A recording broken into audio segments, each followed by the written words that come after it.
Kung nakita nimo ning video ha, December 18, 2025 Thursday, para ni sa imoha. Karon maghisgot ta sa usa ka butang nga lisod dawaton pero importante kaayo.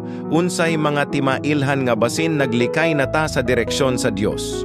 Una, permi ka restless bisag murag okay tan-awo ng tanan. Naa kay trabaho, naa kay plano, pero sa sulod nimo murag walay kalinaw.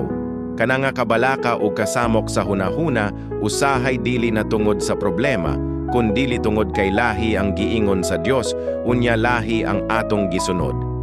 Ikaduha, mas gipili na nimo ang tingog sa tawo kaysa sa tingog sa Dios.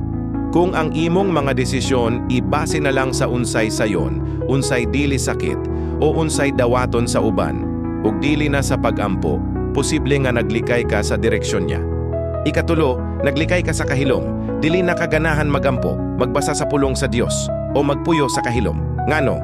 Kay basin storyahan ka sa Dios o ipabuhat niya ang butang nga dili nimo gusto.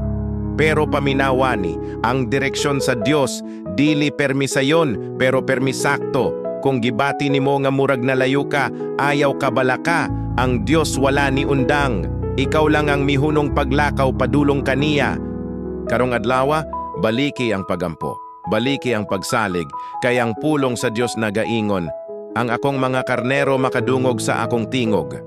Kung andam ka maminaw, andam usap ang Dios mo giya, ayaw kahadlok mo sunod, kay sa direksyon sa Dios, dito gyud ang tinuod nga kinabuhi.